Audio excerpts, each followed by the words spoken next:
ನಮಸ್ಕಾರ, ನೀವು ನೋಡುತ್ತಿರುವುದು ರಾಯಚೂರು ನ್ಯೂಸ್ 007ಗೆ ಸ್ವಾಗತ. ಕ್ಷಣ ಕ್ಷಣದ ನ್ಯೂಸ್ ವೀಕ್ಷಿಸಿ, ಪ್ರೋತ್ಸಾಹಿಸಿ. ಅದೇ ರೀತಿಯಾಗಿ ಲೈಕ್ ಮಾಡಿ, ನಿಮ್ಮಲ್ಲಿರುವ ಪ್ರತಿ ವಾಟ್ಸ್ಆಪ್ ಗ್ರೂಪ್ಗೆ ಶೇರ್ ಮಾಡಿ.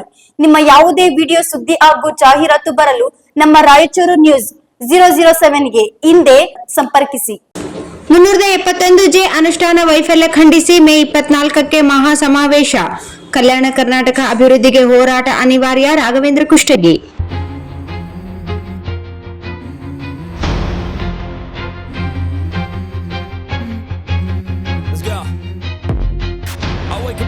ಕಲ್ಯಾಣ ಕರ್ನಾಟಕ ಭಾಗದ ಅಭಿವೃದ್ಧಿಗೆ 371 ಸಮರ್ಪಕ ಅನುಷ್ಠಾನ ಹಾಗೂ ಪ್ರಾದೇಶಿಕ ಅಸಮತೋಲನ ನಿವಾರಣೆಗೆ ಒತ್ತಾಯಿಸಿ ಮೇ 24ರಂದು ರಾಯಚೂರಿನಲ್ಲಿ ದುಂಡು ಮೇಜಿನ ಸಭೆ ಹಾಗೂ 371 ಹೋರಾಟಗಾರರ ಮಹಾ ಸಮಾವೇಶ ರಾಯಚೂರಿನಲ್ಲಿ ಆಯೋಜಿಸಲಾಗಿದೆ ಎಂದು ಹೈದರಾಬಾದ್ ಕರ್ನಾಟಕ ಜನಾಂದೋಲನ ಕೇಂದ್ರದ ಸಂಸ್ಥಾಪಕ ಅಧ್ಯಕ್ಷ ರಾಘವೇಂದ್ರ ಕುಷ್ಟಗಿ ಹೇಳಿದರು. ನಗರದ ಪತ್ರಿಕಾ ಭವನದಲ್ಲಿ ಶುಕ್ರವಾರ ಸುದ್ದಿಗೋಷ್ಠಿಯಲ್ಲಿ ಮಾತನಾಡಿದ ಅವರು, ನಗರದ ಸ್ಟೇಷನ್ ರಸ್ತೆಯಲ್ಲಿರುವ ಕೊಠಾರಿ ಫಂಕ್ಷನ್ ಹಾಲ್ನಲ್ಲಿ ಬೆಳಗ್ಗೆ 10ರಿಂದ ಸಂಜೆ 5ರವರೆಗೆ ಸಮಾವೇಶ ನಡೆಯಲಿದ್ದು, ಇದೇ ವೇಳೆ ಕಲ್ಯಾಣ ಕರ್ನಾಟಕ ವಿಕಾಸ ವೇದಿಕೆ ಸ್ಥಾಪನಾ ಸಮಾರಂಭವು ಜರುಗಲಿದೆ ಎಂದು ತಿಳಿಸಿದರು.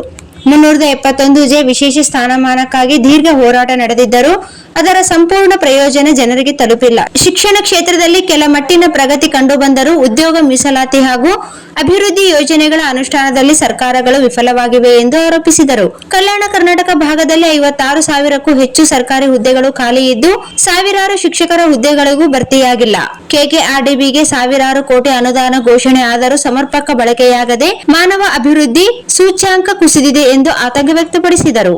ಸಮಾವೇಶದಲ್ಲಿ ಕಲ್ಯಾಣ ಕರ್ನಾಟಕದ 7 ಜಿಲ್ಲೆಗಳ ಜನಪ್ರತಿನಿಧಿಗಳು, ಹೋರಾಟಗಾರರು, ರೈತ ಸಂಘಟನೆಗಳು, ವಿದ್ಯಾರ್ಥಿಗಳು ಹಾಗೂ ವಿವಿಧ ಜನಪರ ಸಂಘಟನೆಗಳ ಮುಖಂಡರು ಭಾಗವಹಿಸಲಿದ್ದಾರೆ ಎಂದರು. ಕಾರ್ಯಕ್ರಮದ ಅಧ್ಯಕ್ಷ ಮಂಡಳಿಯಲ್ಲಿ ಬಸನಗೌಡ ದದ್ದಲ್, ಶಶೀಲ್ ನಮೋಶಿ, ಅಲ್ಲಂಪ್ರಭು ಬೆಟ್ದೂರು ಸೇರಿದಂತೆ ಹಲವರು ಪಾಲ್ಗೊಳ್ಳಲಿದ್ದಾರೆ. ಉದ್ಘಾಟನೆಯನ್ನು ಬಿಆರ್ ಪಾಟೀಲ್ ನೆರವೇರಿಸಲಿದ್ದು, ಮುಖ್ಯ ಅತಿಥಿಗಳಾಗಿ ಎನ್ಎಸ್ ಬೋಸರಾಜ್ ಸೇರಿದಂತೆ ಹಲವು ಗಣ್ಯರು ಭಾಗವಹಿಸಲಿದ್ದಾರೆ ಎಂದು ತಿಳಿಸಿದರು. ಈ ಸಂದರ್ಭದಲ್ಲಿ Chamaraj Mali Patil, B Basavaraj, John Wesley Katarki, Haravi, Naganagouda ಸೇರಿದಂತೆ ಹಲವರು ಉಪಸ್ಥಿತರಿದ್ದರು.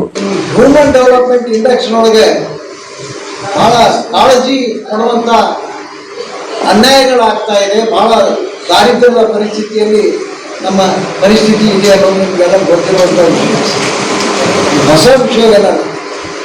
ಈ ವಿಷಯದ ಕುರಿತು ಹಲವು ಕಾಳಜಿಗಳಾಗಿದೆ. ಧರ್ಮಸಿಂಗ್ ಕಮಿಟಿ ರಿಪೋರ್ಟ್ ಬಂತು, ಆಮೇಲೆ ನಂಜುಂಡಪ್ಪ ವರದಿ ಬಂತು. ನಂಜುಂಡಪ್ಪ ವರದಿ ಬಂದು 24 ವರ್ಷ ಆಯಿತು. ಪ್ರಾದೇಶಿಕ ಅಸಮತೋಲನ ನಿವಾರಣಾ ಸಮಿತಿ, ಹೈ ಪವರ್ ಕಮಿಟಿ ಅಂತ ಬಂತು. ಆ ಹೈ ಪವರ್ ಕಮಿಟಿ ಏನು ಹೈದರಾಬಾದ್ ಕರ್ನಾಟಕದ ಎಲ್ಲ ಜಿಲ್ಲೆಗಳು, ಎಲ್ಲ ತಾಲೂಕುಗಳಿದ್ದಾವೆ.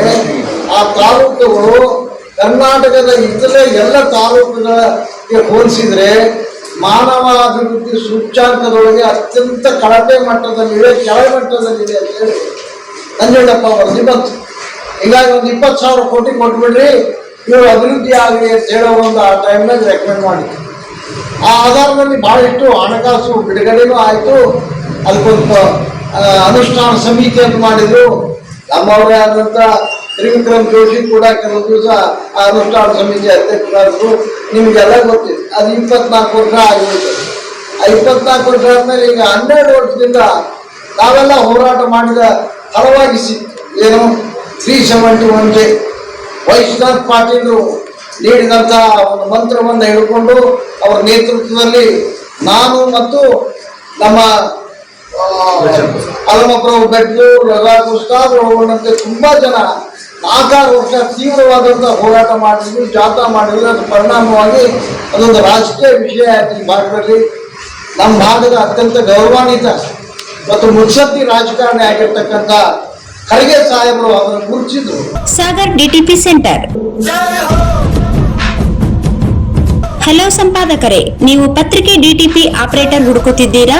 ಹಾಗಾದರೆ ಅವರ ಅವಶ್ಯಕತೆ ಈಗ ಬೇಕಾಗಿಲ್ಲ. ನಮ್ಮನ್ನು ಸಂಪರ್ಕಿಸಿರಿ. ಇಂದೇ ನಿಮ್ಮ ಪತ್ರಿಕೆಯ 4ರಿಂದ 6 ಪುಟಗಳವರೆಗೆ ನಿಮ್ಮ ಪತ್ರಿಕೆಯ ಪುಟ ವಿನ್ಯಾಸವನ್ನು ಮಾಡಿಕೊಡಲಾಗುವುದು. ನಿಮ್ಮ ಯಾವುದೇ ಜಿಲ್ಲೆ ಇರಲಿ, ಯಾವುದೇ ತಾಲೂಕಿರಲಿ, ನಿಮ್ಮ ಭಾಗದ ಸುದ್ದಿಗಳನ್ನು ಹಾಕಿ 4 ಪುಟಗಳ ಡಿಟಿಪಿ ಕಡಿಮೆ ದರದಲ್ಲಿ ಮಾಡಿಕೊಡಲಾಗುವುದು.